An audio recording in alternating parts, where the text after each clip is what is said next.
Hello friends. तो second round का बेटा अलॉटमेंट आ गया है और अब हमें ये देखना है कि करना क्या है।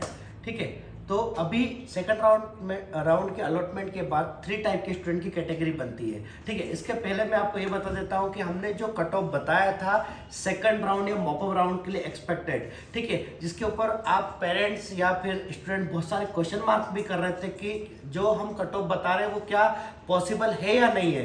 तो आपने देखा ही होगा कि चाहे गवर्नमेंट कॉलेज हो या प्राइवेट कॉलेज हो, सभी में लगभग अपना डेटा वही जा रहा है जो हमने expected cut off recent video publish किया था। आपने देख लिया होगा कि गवर्नमेंट का जो कट ऑफ है यूआर कैटेगरी का 551 है। इसी तरीके से अपन बात करें ओबीसी का 45 46 एंड ईडब्ल्यूएस का भी 45 46 के आसपास ही रह रहा है। ठीक है, इसी तरीके से प्राइवेट कॉलेज की बात करें तो यहाँ पर भी जो है ओबीसी कैटेगरी का जो कट ऑफ जो जा रहा है वो 460 जा रहा है और ईडब्ल्यूएस जनरल कैटेगरी का जो कट ऑफ रह रहा है वो कितना रह रहा है 465। तो एक तरीके से जो हमने अनुमान लगाया था और अब मॉपअप को यदि इंक्लूड करें तो वही लगभग 10 नंबर के आसपास कट ऑफ गिरना चाहिए, और जिसका हम एक separate video expected cut off mop up का क्या हो सकता है बता देंगे।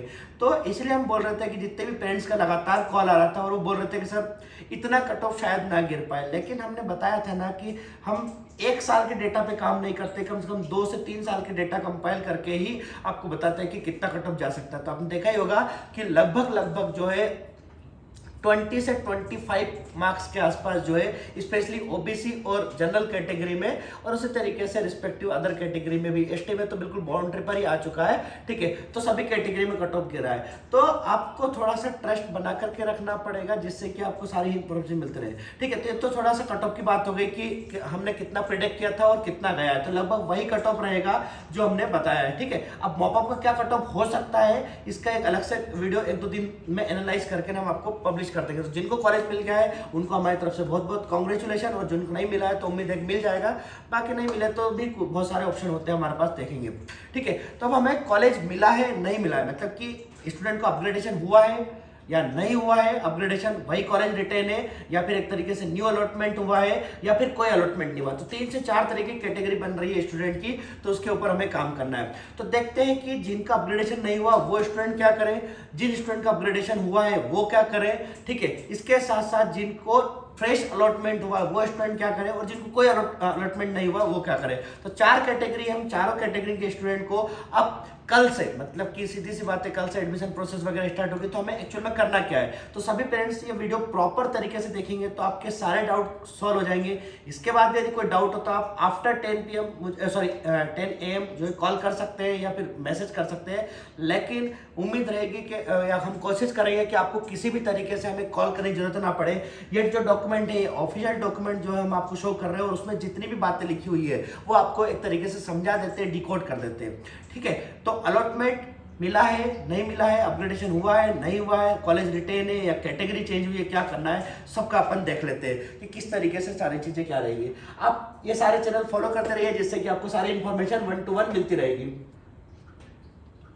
ठीक है, NEET UG 2021 counselling student advisory for what next after allotment of second round. ठीक है, तो सेकंड राउंड के अलॉटमेंट के बाद करना क्या है। ठीक है, तो सभी तरह की 4 कैटेगरी हमने देखी है, तो उसकी बात करें तो कुछ डिफरेंट पॉइंट है उनके ऊपर। यदि अभ्यर्थी ने प्रथम चरण में प्रवेश के समय अपग्रेडेशन का, हाँ ये फर्स्ट राउंड उन स्टूडेंट के लिए, इनके भी कॉल आए थे जो कि आपको समझ में आ गया होगा या पहले देख लिया होगा। कुछ स्टूडेंट ऐसे जिन्होंने अपग्रेडेशन का ऑप्शन चूज कर लिया था बट वो चॉइस फिलिंग करना ही भूल गए थे या चॉइस फिलिंग नहीं, या तो वो अपग्रेड करना नहीं चाहते। देखो क्या आता है, मूड चेंज होता रहता है आप लोगों का। तो पहले भी बोला था कि अपने को क्या करना है नहीं करना है पहले डिसाइड कर लें, लेकिन नहीं करते आप लोग। लेकिन यहाँ पर डीएमई ने आपको ऑप्शन दिया था कि हमने अपग्रेडेशन का ऑप्शन चूज किया है बट अपग्रेडेशन अब नहीं करना है। ठीक है, तो उसके लिए भी ऐसा है कि चॉइस फिलिंग नहीं करी है, तो ऐसी स्थिति में अभ्यर्थी का प्रथम चरण से प्रवेश यथावत रहेगा एवं अभ्यर्थी को सेटिस्फाई माना जाएगा। ऐसे अभ्यर्थी को आगामी चरणों में भाग लेने की पात्रता नहीं होगी। मतलब क्या, आपने अपग्रेडेशन का ऑप्शन चूज कर लिया है और यदि आपने जो है अपग्रेड नहीं, चॉइस फिलिंग नहीं की है या आप चाहते हैं कि हमें अपग्रेड नहीं करवाना है, तब भी आपका जो पर्टिकुलर कॉलेज आपको अलॉटेड है वो एक तरीके से एज इट इज रहेगा। ठीक है, तो ये स्टूडेंट की एक थोड़ी सी पहले की प्रॉब्लम थी जो कि सॉल्व हो गई है। ठीक है, अब 6 पॉइंट नंबर देख लेते हैं। ठीक है, जिन्होंने अपग्रेडेशन हेतु विकल्प दिया परंतु द्वितीय चरण में, ठीक है, अब स्टूडेंट ने अपग्रेडेशन का ऑप्शन चूज किया था बट उन्हें सेकंड राउंड में क्या है कि अपग्रेडेशन नहीं हुआ है। ठीक है, सेकंड राउंड में अपग्रेडेशन नहीं हुआ, जिस इंस्टीट्यूट में पहले उनको एडमिशन हुआ था उसी में उनका एक तरीके से कंटिन्यू रहेगा, तो उन्हें कुछ भी नहीं करना। सेकंड राउंड में यदि आपका अपग्रेडेशन नहीं हो रहा है किसी भी तरीके से, यदि आपकी कैटेगरी भी चेंज नहीं है, ठीक है, यदि यूआर सॉरी ओबीसी, यूआर को तो यूआर से मिलता है तो उसमें तो कोई दिक्कत वाली बात नहीं है। जैसे ओबीसी या ईडब्ल्यूएस को यूआर कैटेगरी से कॉलेज मिला है तो अलग बात है। यदि ईडब्ल्यूएस को ईडब्ल्यूएस से कॉलेज मिला है, ओबीसी को ओबीसी से कॉलेज मिला है, एससी को एससी से और एसटी को एसटी से कॉलेज मिला है। ठीक है, तो किसी भी टाइप का या तो आपको कैटेगरी या कॉलेज वाइज अपग्रेडेशन नहीं हुआ है तो आपको सेकंड राउंड में कुछ भी नहीं करना, घर बैठ करके बस मजे लीजिए। ठीक है, तो ये सेकंड 6 नंबर पॉइंट, अभ्यर्थी जिन्होंने अपग्रेडेशन हेतु विकल्प दिया था परंतु द्वितीय सेकंड राउंड में अपग्रेडेशन नहीं हुआ है, ऐसे स्टूडेंट को जो ऑलरेडी अलॉटेड इंस्टीट्यूट है उसी में किसी तरीके की कोई कार्य करने की जरूरत नहीं है। तो ठीक है, ये पॉइंट भी क्लियर हो गया। तो जिन स्टूडेंट ने अपग्रेडेशन का ऑप्शन चूज किया था लेकिन यदि अपग्रेडेशन नहीं हुआ किसी भी टाइप का तो आपको किसी भी टाइप की कोई भी एक्टिविटी करने की जरूरत नहीं है। ठीक है, अब नेक्स्ट बात करें, जिनने अपग्रेडेशन का ऑप्शन चूज किया था और अपग्रेडेशन हो गया या एक तरीके से अलॉटमेंट के लिए आपने पार्टिसिपेट किया था, फ्रेश अलॉटमेंट के लिए, या तो आपका अपग्रेडेशन हो चुका है या फिर आपको फ्रेश अलॉटमेंट हुआ, दोनों ही कैटेगरी में जो भी आपको अलॉटेड कॉलेज है, जो भी फ्रेश अलॉटेड कॉलेज है उसमें एडमिशन लेना मस्ट भी कंपलसरी है। ठीक है, आपका मूड चेंज होगा कि नहीं सर अब हमें यह एडमिशन कैंसिल करवाना है, तो ये हो सकता है कि आप सेकंड राउंड कंप्लीट होते होते उसके पहले जो है, सेकंड राउंड की लास्ट डेट के पहले या उस दिन तक जो है हम अपना एडमिशन कैंसिल करवा सकते हैं, लेकिन अब हमें जो कॉलेज अलॉट हुआ है उसमें एडमिशन लेना कंपलसरी है। ठीक है, तो मैं वापस रिपीट कर देता हूँ, ये वाला जो पॉइंट है ये बात बोल रहा है कि जिन भी स्टूडेंट ने अपग्रेडेशन का ऑप्शन चूज किया है या फिर एक तरीके से फ्रेश अलॉटमेंट है, उन दोनों ही टाइप के स्टूडेंट को जो भी अलॉटेड कॉलेज है उसमें एडमिशन लेना कंपलसरी है। नहीं लिया आपने एडमिशन तो आपका एडमिशन कैंसिल हो जाएगा, आपकी सीट जो होगी वो वैकेंट हो जाएगी जो कि मॉपअप में शिफ्ट कर दी जाएगी और स्टूडेंट पूरी तरीके से काउंसलिंग से बाहर हो जाएंगे, काउंसलिंग से बाहर हो जाएंगे। इसलिए अब आपने एडमिशन, आपको यदि एडमिशन कैंसिल करवाना है तो पहले आप एडमिशन लीजिए via process, and via process जो है आपको एडमिशन कैंसिल हो जाएगा, इससे आपको कोई दिक्कत नहीं होगी। यदि आपने सेकंड राउंड कंप्लीट होने के पहले यदि आपने अपना एडमिशन कैंसिल करवाया तो आपके ऊपर किसी भी टाइप का कोई बॉन्ड लागू नहीं होगा, सिर्फ और सिर्फ जो है मैक्सिमम 10% अमाउंट कटेगा और 10% में भी टोटल फीस का कितना 10,000 से ज्यादा नहीं काट सकते हो, और बाकी बचा हुआ अमाउंट जितना भी होगा 10% या मैक्सिमम 10,000 वो कट करके वापस से जो अकाउंट नंबर आपने दिया है काउंसलिंग के टाइम पर उसमें वापस आ जाएगा। ठीक है, तो उम्मीद है ये वाला पॉइंट भी आपका क्लियर हो गया होगा। तो ये पूरा लिखा है। ठीक है, आवंटन आदेश के अनुक्रम में पात्रताधारी होते हुए भी प्रवेश न लेने की दशा में पोर्टल से उसका पंजीयन स्वयं निरस्त हो जाएगा। ऐसे अभ्यर्थी आगामी किसी मतलब फर्दर राउंड के लिए जो है एलिजिबल नहीं रहेंगे। ठीक है, तो यदि आपने एडमिशन अलॉटमेंट आपने अपग्रेड किया है या फिर एक तरीके से आपको फ्रेश अलॉटमेंट हुआ, दोनों ही कैटेगरी कंडीशन में आपको न्यू कॉलेज जो अलॉट हुआ उसमें एडमिशन लेना मस्ट भी कंपलसरी है। अब हाँ, उसमें एक चीज और होता है कि जैसे कि आपने अपग्रेड करवा दिया और अपग्रेड हो गया आपका, ठीक है, अब आप चाहते हैं कि नहीं हमें पुराना कॉलेज चाहिए, नहीं हो सकता ये। हाँ, उसमें ये कर सकते हैं अपन कि वापस से सेकंड राउंड में हम अगेन अपग्रेडेशन का ऑप्शन चूज करके जो पीछे वाला कॉलेज है वो मॉपअप की चॉइस फिलिंग यदि करना है तो उसमें वो पीछे वाला कॉलेज डाल करके एक पॉसिबिलिटी होती है कि शायद वो मिल जाए, नहीं तो वापस पीछे जाने के रास्ता तो बहुत कम रहते हैं। तो उम्मीद है ये वाला पॉइंट भी आपको समझ में आ गया होगा। नेक्स्ट पॉइंट, ठीक है, सेकंड राउंड में न्यू जो नवीन आवंटित अभ्यर्थी एन अभ्यर्थी जिनका महाविद्यालय पाठ्यक्रम कोर्स या श्रेणी में अपग्रेडेशन हुआ है। ठीक है, सेकंड राउंड में या तो आपको फ्रेश अलॉटमेंट हुआ है या फिर आपको या तो कोर्स आपका अपडेट हुआ। कोर्स अपडेट होने का मतलब यहाँ पर ये है कि बीडीएस से आपका एमबीबीएस में हुआ हो या फिर एक तरीके से कैटेगरी। तो कैटेगरी में जनरली यहाँ पर जो अपग्रेडेशन होता है वो ओबीसी या ईडब्ल्यूएस का होता है। ठीक है, क्योंकि ओबीसी और ईडब्ल्यूएस के कैंडिडेट जो होते हैं उनको जनरल की सीट, एक्चुअल में जनरल की जो सीट होती है उसका एक्चुअल नाम होता है यूआर अनरिजर्व, जिसमें हर कैटेगरी का स्टूडेंट पार्टिसिपेट कर सकता है। ठीक है, क्योंकि बहुत स्टूडेंट हमारे को ये भी क्लेम करते हैं सर आपने यूआर की सीटें कम कर दी है, ओबीसी की सीटें तो कम है, आपने ज्यादा कैसे बता दी। तो एक्चुअल में क्या होता है कि मान लो कि ओबीसी की 10 सीटें हैं, ठीक है, और ओबीसी के स्टूडेंट जो है 12 अलॉटेड दिखा है, तो एक्चुअल में 10 तो ओबीसी के हो ही गए जो ओबीसी की सीटें थी, और जो 12 या 14 जो हम टोटल दिखा रहे थे, 2 या 4 स्टूडेंट जो एक्स्ट्रा दिखाई दे रहे हैं वो सीट कहां से ली उन्होंने वो यूआर की सीट ली है या उनको मिली हुई है, तो उस तरीके से रहता है। तो यदि आपकी कैटेगरी चेंज हुई है या फिर कोर्स आपका अपडेट हुआ है, मतलब कि बीडीएस से एमबीबीएस, एमबीबीएस से बीडीएस तो क्या आएगा, है ना, तो बीडीएस से एमबीबीएस ही जा रहा है, या फिर आपको फ्रेश अलॉटमेंट हुआ है, तो जो भी कॉलेज में आपका एडमिशन है ऑलरेडी या फिर एक तरीके से आपका अपग्रेडेशन हुआ है, उस कॉलेज में जा करके आपको वापस से एडमिशन की प्रोसेस कंप्लीट करना है। ठीक है, इसमें कोई बहुत ज्यादा प्रॉब्लम वाली बात नहीं है। अब जैसे मान लो कि ऐसे स्टूडेंट जिनका अपग्रेडेशन हुआ है, तो अपग्रेडेशन हुआ है तो उसमें भी बहुत ज्यादा कुछ दिक्कत नहीं है। ये यहाँ पर हम सब आपको समझा देते हैं कि जिनका अपग्रेडेशन हुआ उनको क्या करना है और जिनका नहीं हुआ उनको क्या करना है। ठीक है, तो श्रेणी में अपग्रेड हुआ है को नवीन आवंटित संस्था में निर्धारित समय सीमा में द्वितीय चरण में प्रवेश लेना अनिवार्य है। प्रवेश न लेने की स्थिति में मध्य प्रदेश की वही आपका जो होगा एक तरीके से एडमिशन कैंसिल हो जाएगा, और जो आपने अमाउंट पे किया है, ठीक है, जो 1 लाख आपने या जितना भी अमाउंट पे किया है, ठीक है, वो एक तरीके से क्या हो जाएगा बेटा, लैप्स हो जाएगा।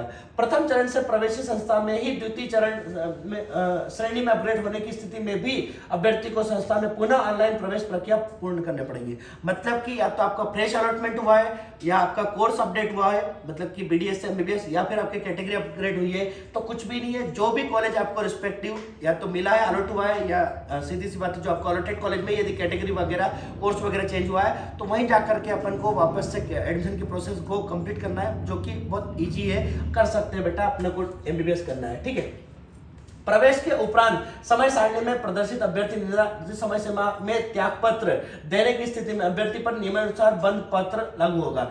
ये पॉइंट मैं आपको क्लियर कर देता हूं, जिसमें कि आपको दिक्कत नहीं आएगी। जैसे कि मान लो कि आपको कॉलेज छोड़ना है, ठीक है, कॉलेज छोड़ना है, तो रूल में भी लिखा हुआ है, हम भी बता देते हैं कि सेकंड राउंड का जो एडमिशन की लास्ट डेट है, तब तक जो है हम अपना कॉलेज छोड़ सकते हैं। ठीक है, तो यदि हमने बेटा सेकंड राउंड की काउंसलिंग कंप्लीट होने तक या उसके पहले, ठीक है, यदि हमने हमारा एडमिशन कैंसिल करवा लिया है वाया प्रोसीजर, तो हमें किसी भी टाइप का बॉन्ड लागू नहीं होगा, नियमानुसार बंद पत्र लागू होगा। इसका मतलब ये होता है कि जो एक 10% या मैक्सिमम 10% फीस जो कटना है, बस वही कटेगी, बाकी पूरा का पूरा अमाउंट जो होगा, जो अकाउंट नंबर आपने दिए, जो अकाउंट नंबर आपने दिए, वो उसमें सारा अमाउंट जो होगा वो 10% या मैक्सिमम 10,000 कट करके आ जाएगा। ठीक है, तो यदि आपको एडमिशन कैंसिल करवाना है तो भी हो जाएगा। सेकंड राउंड तक एडमिशन कैंसिल करवाने की एक तरीके से आपके पास ऑप्शन रहता है। मॉपअप में एंट्री करने के बाद एडमिशन कैंसिल करने का ऑप्शन नहीं है। मॉपअप राउंड कैसे होगा और उसके क्या क्या रूल्स रेगुलेशन होंगे, उसका एक सेपरेट वीडियो हम आपको बना करके दे देंगे, तो उसमें भी क्लियर हो जाएगा। आज हम वीडियो अपलोड कर देंगे। ठीक है, तो मॉपअप के लिए भी आपको ज्यादा दिक्कत नहीं आएगी। ठीक है, तो एडमिशन कैंसिल कैसे करना है, नहीं करना है, क्या प्रोसीजर रहेगा, ये भी आपको समझ में आ गया होगा। इसके बाद आवंटित परिणाम जारी होने के पश्चात आपको वही अलॉटमेंट लेटर जो होगा वो प्रिंट आउट जो है डाउनलोड करना। ठीक है, इसका सभी आवंटित अभ्यर्थी जो है नवीन आवंटित ऐसे अभ्यर्थी जो द्वितीय चरण में अपग्रेड हुए हैं को प्रवेश हेतु घोषित समय सारणी, काउंसलिंग समय सारणी में प्रवेश जो भी आपको रिस्पेक्टिव कॉलेज अलॉट हुआ है उसमें जाना पड़ेगा। ठीक है, और वहां पर वही जो अटेंडेंस वगैरह रहती है वो सारा काम करना है। ठीक है, तत्पश्चात द्वितीय चरण में नवीन आवंटित अभ्यर्थी फ्रेश अलॉटेड को आवंटित संस्था की प्रवेश समिति से अपने मूल दस्तावेज का सत्यापन करना होगा। मूल दस्तावेज की सूची मध्य वो फिर वही जो कि जितने भी डॉक्यूमेंट लगते हैं वो सारे होंगे। ठीक है, पात्र घोषित अभ्यर्थी को अपने समस्त मूल दस्तावेज प्रवेश समिति को जमा करना होगा। तो सिंपल सी बात है। अब यहाँ पर क्या होता है कि डॉक्यूमेंट आपको पता ही होगा, नहीं पता है तो केडीसी बायोलॉजी का ही जो चैनल है उसमें एमपी की काउंसलिंग में एक प्लेलिस्ट बना रखी है, उसमें जा करके देख लेना क्या क्या डॉक्यूमेंट लगते हैं। तो एक नॉर्मल डॉक्यूमेंट लगते हैं, वो सारी लिस्ट हमने उसमें बता रखी। ठीक है, तो सभी ऐसे इंस्टीट्यूट जिनको कि एक तरीके से जो फ्रेश अलॉटमेंट हुआ है या फिर एक तरीके से अपग्रेडेशन हुआ है, उन सबको अलॉटेड कॉलेज में या रिस्पेक्टिव कॉलेज में जा करके उन्हें क्या करना है, एक तरीके से डॉक्यूमेंट वेरिफिकेशन कराना। अब यहाँ पर आप क्वेश्चन करेंगे कि सर हमारे डॉक्यूमेंट जो जिनने अपडेट करवाया उनका डॉक्यूमेंट तो ऑलरेडी अपलोड या जमा हो चुके, तो उनको क्या करना है, उनका भी एक सिंपल सा आंसर जो कि अभी बता देते हैं कि क्या करना है। ठीक है, अब काउंसलिंग के प्रथम चक्र में जिन अभ्यर्थी को प्रवेश हो चुका उन्हें अपग्रेडेशन के उपरांत प्रवेश के लिए पूर्व के प्रवेशित महाविद्यालय में दस्तावेज जमा होने की अभिस्वीकृति दस्तावेजों की फोटोकॉपी प्रतियां। ठीक है, देखो जैसे आपका फर्स्ट राउंड में एडमिशन हो गया था, अब फर्स्ट राउंड में एडमिशन होने के बाद जितने भी डॉक्यूमेंट्स थे वो सारे तो वहां पर एक तरीके से जमा कर लेते उन्होंने, पर आपने कौन कौन से डॉक्यूमेंट जमा किए उसका एक तरीके से उन्होंने जो है वो स्लिप दी थी। ठीक है, एडमिशन स्लिप दी थी और उसमें उन्होंने बता रखा था कि पर्टिकुलर स्टूडेंट ने इतने सारे डॉक्यूमेंट जो है एक तरीके से जमा कर दिए इस कॉलेज में। ठीक है, तो ओरिजिनल तो आपके जमा हो चुके हैं, तो आपको क्या करना है कि जो डॉक्यूमेंट जमा हो चुके हैं उसकी एक स्लिप दी है कॉलेज की तरफ से, वो स्लिप लेकर के प्लस जितने भी डॉक्यूमेंट है सब डॉक्यूमेंट्स की क्या है, हमें फोटो कॉपी लेकर के, कलर और ब्लैक एंड व्हाइट दोनों ले जाओगे तो और ज्यादा अच्छा है, ब्लैक एंड व्हाइट तो होना ही चाहिए। ठीक है, ले जा करके जो है हमें नेक्स्ट जो भी अभी पर्टिकुलर कॉलेज अलॉट हुआ है उसमें जाकर के वो हमें शो करना है, तो जिससे कि हमारा हो जाएगा एडमिशन आसानी से हो जाएगा। तो अभी स्वीकृति दस्तावेजों की फोटो प्रतियां एवं नवीन आवंटन वाले महाविद्यालयों का प्रवेश शुल्क। ठीक है, अब प्रवेश शुल्क तो आप बोलेंगे सर हमने तो फर्स्ट राउंड में जो कॉलेज अलॉट हुआ था उसमें अमाउंट पे कर दिया है, तो कोई दिक्कत नहीं, आपने अमाउंट पे कर दिया। जैसे मान लो किसी की फीस जो है 10 लाख रुपए या 9 लाख रुपए, प्राइवेट कॉलेज के हिसाब से बात कर रहे हैं, क्योंकि गवर्नमेंट में तो लगभग सभी की फीस एक जैसी ही है, तो प्राइवेट की बात करें तो उसमें किसी की 10 लाख फीस है और अब नेक्स्ट की 12 लाख रुपए हो रही है, तो आपको सिर्फ 2 लाख रुपए पे करना है। और वो भी कब पे करना है, उस कंडीशन में जब आप कोई भी स्कॉलरशिप नहीं ले रहे हो। यदि स्कॉलरशिप ले रहे हो तो किसी टाइप का अमाउंट पे नहीं करना है। तो सेकंड राउंड में बेटा आपको जब काउंसलिंग में पार्टिसिपेट करना है, एडमिशन के लिए जाना है, तो उसमें अमाउंट सिर्फ उतना ही पे करना है जितना कि एडिशनल लग रहा है। ठीक है, तो यहाँ पर ये लिखा हुआ है प्रथम चक्र से प्रवेशित महाविद्यालय की जमा शुल्क एवं द्वितीय चक्र के लिए जमा किए जाने वाले अग्रिम शुल्क को घटा करके। ठीक है, तो एक तरीके से ओवरऑल जो होगा वो पूरा प्लस माइनस करके ही आपको अमाउंट पे करना, तो इतनी बड़ी प्रॉब्लम नहीं है। ठीक है, मेजोरिटी वाइज स्टूडेंट जो होते हैं वो एडमिशन जो लेते हैं प्राइवेट में वो किसके थ्रू लेते हैं, स्कॉलरशिप के थ्रू लेते हैं, तो यहाँ पर स्कॉलरशिप वगैरह जो है उसके थ्रू एडमिशन हो जाएगा, तो आपको अलग से अमाउंट पे करने की जरूरत नहीं है। तो फर्स्ट राउंड में जिनका एडमिशन हो चुका है उनके लिए तो आसान सा काम है, बस उन्हें हमारी जो फर्स्ट राउंड की एडमिशन स्लिप है प्लस उसमें जो डॉक्यूमेंट शो कर रखे हैं वो हमें शो करना है, आराम से काम हो जाएगा आपका। ठीक है, अभ्यर्थी द्वारा पोर्टल पर प्रवेश शुल्क की जमा राशि अधिक के होने की दशा में काउंसलिंग समाप्त होने के उपरांत आपको लौटा दी जाएगी। मतलब कि जैसे कि क्या है कि अपन ने अभी कुछ सिक्योरिटी मनी वगैरह पे कर रखी है या फिर एक तरीके से कुछ एक्स्ट्रा अमाउंट अपन ने यदि कॉलेज को पे कर दिया है तो कोई टेंशन वाली बात नहीं, जितना भी एक्स्ट्रा अमाउंट पे किया है जब काउंसलिंग डन हो जाएगी उसके बाद अमाउंट वापस आ जाएगा, तो परेशान होने की बिल्कुल भी जरूरत नहीं है। ठीक है, तो ये वाला पॉइंट 12 नंबर पॉइंट भी मुझे लगता है कि आपको क्लियर कट हो गया होगा कि सभी स्टूडेंट को जिनको फ्रेश अलॉटमेंट हुआ है और जिनका एक तरीके से अपग्रेडेशन हुआ है दोनों को ही कॉलेज जाना है। ठीक है, तो फ्रेश वालों को तो कोई दिक्कत ही नहीं है ना। अब जिनको अपग्रेडेशन हुआ है उन्हें फीस की भी कोई दिक्कत नहीं है, क्योंकि फीस जो है वो ऑटोमेटिक आप जनरली स्कॉलरशिप से पे करते हैं, तो स्कॉलरशिप के ऑलरेडी उन्होंने पहले से रजिस्टर कर रखा है। ठीक है, इसके साथ साथ जो है हमारी क्वेश्चन मनी भी पहले से पे की हुई है। इसी तरीके से प्राइवेट कॉलेज की बात करें तो वहां पर भी सेम टू सेम रूल रहता है, तो कहीं से कहीं तक किसी तरीके की दिक्कत नहीं आएगी। अपग्रेडेड स्टूडेंट यदि अपनी छात्रवृत्ति योजना के विकल्प को किसी प्रकार का संशोधन करना चाहते हैं तो उससे यह सुविधा उपलब्ध रहेगी। मतलब कि जैसे कि मान लो कि आपने कभी पोस्ट मैट्रिक का ऑप्शन चूज कर लिया, जन कल्याण का ऑप्शन चूज कर लिया या मेधावी का ऑप्शन चूज कर लिया, तो आप उसमें इंटरचेंज कर सकते हैं कि आप एक स्कॉलरशिप तो दूसरी स्कॉलरशिप में एक तरीके से मूव कर सकते हैं, तो उसको देखना पड़ेगा। ठीक है, इसके अलावा नेक्स्ट राउंड की तो उम्मीद है कि लगभग सारे पॉइंट आपको समझ में आ गए होंगे। वीडियो पूरा देखना, क्योंकि आप लोग क्या करते हैं, हर बार मैं एक ही बात देखता हूं कि तुरंत कॉल कर देते हो, मैसेज करने लग जाते हो, जबकि वीडियो में हम हर बात बोलते हैं और कॉल पे मैं वही रिप्लाई देता हूं कि बेटा एक बार वीडियो देख लो, उसमें सारी चीजें बोल रखी है।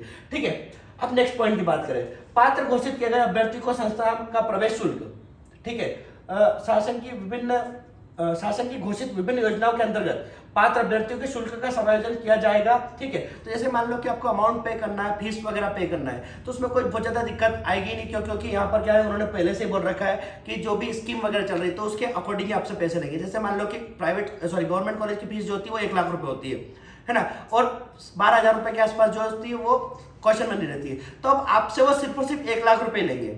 ठीक है, जो न्यू अलॉटेड स्टूडेंट है उनकी बात कर रहे हैं, और प्राइवेट की बात करते तो जो भी उनकी फीस होती है तो वो तो हमें स्कॉलरशिप से मिल जाएगी। तो जनरली जो वो अमाउंट लेते हैं वो कौन सा क्वेश्चन मनी, तो 25,000 रुपए क्वेश्चन मनी जो होते हैं तो वो लेंगे। वो कैसे पे करना है, क्या जाएगा, ठीक है, क्या जाएगा, तो अभ्यर्थी को शुल्क ऑनलाइन जमा करना होगा, और जिनको अमाउंट पे करना है वो नेट बैंकिंग से भी कर सकते हैं, डेबिट कार्ड से भी कर सकते हैं, क्रेडिट कार्ड या आरटीजीएस किससे भी कर सकते हैं। देखो आज ही किसी ने क्वेश्चन करा था कि सर डिमांड ड्राफ्ट वगैरह नहीं, ये सब काम बंद हो चुके हैं अब पूरी तरीके से जो है। हाँ, ये आप पेटीएम या फोन पे या गूगल पे नहीं कर सकते, ये ध्यान रखना हो, नहीं तो मालूम पड़े आप मोबाइल लेकर के चले गए कि बोल रहे हो सर कहाँ लगा स्कैनर बताओ तो वो नहीं हो पाएगा। ठीक है, या तो net banking, debit card, credit card, RTGS, बहुत सारी फैसिलिटी फैसिलिटी यार, तो ये कर सकते हैं। ठीक है, इसमें भी ऐसा नहीं कि सारे पैसे एक ही अकाउंट में होना चाहिए और स्टूडेंट के अकाउंट में होना चाहिए, किसी के भी अकाउंट से कर सकते हो, बस पैसा चाहिए उनको 10 लाख 12 लाख 1 लाख जो भी हो वो अमाउंट पे हो जाना चाहिए। ठीक है, तो कोई किसी का बस उस अकाउंट की लिमिट होना चाहिए, वो इतना अमाउंट ट्रांसफर कर पाए। ठीक है, आप जैसे मान लो 10 लाख रुपए 12 लाख रुपए पे करना है तो आप 2-2 लाख रुपए करके 6 अकाउंट से पे कर सकते हैं, ये लिखा हुआ है यहाँ पर। तो net banking, debit card, credit card, RTGS द्वारा किया जा सकेगा। अभ्यर्थी भुगतान हेतु एक से अधिक विकल्पों का चुनाव कर सकते हैं। अभ्यर्थी यह सुनिश्चित करे कि एक से अधिक विकल्प का मतलब ये होगा कि कुछ पैसे हमारे इस अकाउंट में तो ऐसा कर दिए वैसे कर दिए, वो उस तरीके से कर सकते हैं। ठीक है, और इसके साथ साथ अभ्यर्थी यह सुनिश्चित करे कि उनके खाते में इंटरनेट बैंकिंग सुविधा उपलब्ध हो एवं खाते से किए गए लेन देन ट्रांजैक्शन की राशि सीमा बढ़ा ले। मतलब वो रहता है ना कि मुख्यमंत्री जनधन वाला अकाउंट नहीं होना चाहिए, मतलब जिसकी लिमिट कम ना हो, इतनी लिमिट होना चाहिए कि कितना भी अपन ट्रांजैक्शन कर ले। ठीक है, अभ्यर्थी को सलाह दी जाती है कि द्वितीय चरण की प्रवेश अवधि कम होने के कारण अतिशीघ्र, हाँ मतलब इसमें क्या होता है, उन्होंने बोल रखा है कि अब देखो इसकी ड्यूरेशन बहुत कम होती है। ठीक है, तो कम टाइम मिलता है एडमिशन वगैरह के लिए, क्योंकि उनको मॉपअप वगैरह पूरी काउंसलिंग डन करना रहती है, इसलिए वो बोलते हैं कि आप जल्दी से जल्दी, जैसे मान लो कि कल सुबह बस्ता उठा करके पहुंच जाना कॉलेज के अंदर तो ज्यादा अच्छा रहेगा। ठीक है, तो ये पॉइंट भी आपका क्लियर हो गया। शुल्क भुगतान के उपरांत अभ्यर्थी को महाविद्यालय के ऑनलाइन प्रवेश स्लिप जारी की जाएगी। ठीक है, तो ये तो मस्ट भी कंपलसरी, जब तक कंपलसरी ये नहीं हो, ये मान के चलना एडमिशन नहीं हुआ है तो अमाउंट तो पे होना ही चाहिए। ठीक है, तो ये तो करना ही करना, उसके बाद ही ये मान के चलना, चेन के साथ लेना, जब तक स्लिप हाथ में आए ये मान के चलना कि एडमिशन नहीं हुआ अभी, तो वो लेकर के आना। ठीक है, शुल्क वापसी की स्थिति में राशि काउंसलिंग की प्रक्रिया पूर्ण होने के उपरांत अभ्यर्थी के द्वारा रजिस्ट्रेशन के समय भरे गए रजिस्टर्ड बैंक खाते में की जाएगी। मतलब कि अभी जैसे मान लो कि एडमिशन के टाइम पर आप अमाउंट जो है वो अपने फ्रेंड के अकाउंट से कर रहे हैं या किसी और के अकाउंट से या खुद के अकाउंट से कर रहे हैं तो कोई फर्क नहीं पड़ता, लेकिन जब काउंसलिंग कंप्लीट हो जाएगी और कुछ एक्स्ट्रा अमाउंट यदि आपने सरकार को दे रखा है, गवर्नमेंट को, एमपीडीएम को दे रखा है या कॉलेज को दे रखा है, कॉलेज को नहीं जाता एक्चुअल में, एमपीडीएम ही को जाता है। ठीक है, तो वो अमाउंट, एक्स्ट्रा अमाउंट जो होगा, जो भी आपने रजिस्टर्ड अपना अकाउंट नंबर दे रखा उसमें वो पैसा वापस आ जाएगा। ठीक है, तो उम्मीद है कि हमने हर तरीके की आपको प्रॉब्लम जो है होती है उसका डाउट एक तरीके से सोल्व करने की कोशिश करी।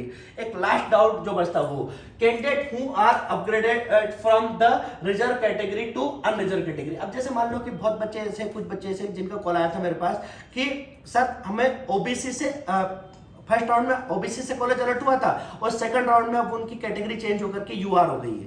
ठीक है, तो देखो चाहे वो फर्स्ट राउंड हो सेकंड राउंड हो, यदि आप किसी रिजर्व कैटेगरी से बिलोंग करते हो, ओबीसी, ईडब्ल्यूएस, एससी, एसटी, कोई भी कैटेगरी, ठीक है, और यदि आपको अनरिजर्व से कॉलेज मिला है तो कोई फर्क नहीं पड़ता है, आपको जो है पर्टिकुलर स्कॉलरशिप मिलेगी। ठीक है, कैंडिडेट की कैटेगरी मैटर करती है, अलॉटेड कैटेगरी मैटर नहीं करती है, यहाँ पर ये भी यही लिखा हुआ है। ठीक है, अलॉटेड कैटेगरी आपकी कुछ भी हो सकती है। ठीक है, बस आपकी कैटेगरी यदि ओबीसी है तो ओबीसी पोस्ट मैट्रिक ले सकते हैं आप लोग, भले आपको जनरल की सीट अलॉट हुई है। इसी तरीके से एससी, एसटी या ईडब्ल्यूएस की बात करें तो आपको कौन सी सीट अलॉट हुई है वो मैटर नहीं करता, आपकी कैटेगरी क्या है उसके रिस्पेक्ट में ले सकते हैं। तो यहाँ पर ये लिखा है, candidate who are upgraded from reserve category to unreserve category are also eligible for their scholarship.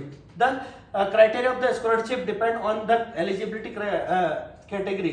ठीक है, हाँ, and annual income of the family वगैरह वही बात जो लिखी हुई है वही। तो उम्मीद है कि सभी पेरेंट्स से मेरी रिक्वेस्ट है कि इस वीडियो को प्रॉपर देखें, जिससे कि आपको एडमिशन लेते समय कल जाए तो किसी तरीके की कोई दिक्कत नहीं आए। इसके अलावा भी आपको कोई डाउट हो तो आप किसी भी टाइम पर हमें कॉल या मैसेज कर सकते हैं, तो हम आपकी पूरी तरीके से जो है वो एक तरीके से हेल्प करने की कोशिश करेंगे। ठीक है, तो ये सेकंड राउंड का हमने सारी इंफॉर्मेशन आपको बता दी है।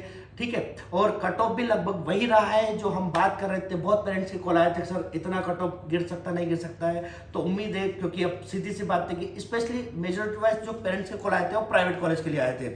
ठीक है, तो यूआर में भी एक अच्छा खासा कट ऑफ गिरा है 465 के समथिंग, ओबीसी में भी 460 के समथिंग कट ऑफ गिरा है, एंड इसके साथ साथ एससी कैटेगरी का भी अच्छा खासा कट ऑफ गिरा है, 331 कट ऑफ गया, और एसटी में तो बिल्कुल बाउंड्री लाइन के आसपास जो है 110 के समथिंग जो है अभी डेटा एनालाइज करा तो मोटे मोटे तौर पर ये समझ में आया। ठीक है, तो इसी तरीके से अब मॉपअप में भी एक अच्छा खासा जो है फॉल होने की उम्मीद है, क्योंकि अभी ऑल इंडिया में भी बहुत सारी सीटें हमें खाली दिखाई दे रही है, उसका तो पूरा डेटा कंपाइल करके हम आपको एक स्पेशल सेपरेट वीडियो दे देंगे 2-3 दिन के अंदर। ठीक है, तो उम्मीद है ये सारी बात समझ आई होगी। Okay, thank you.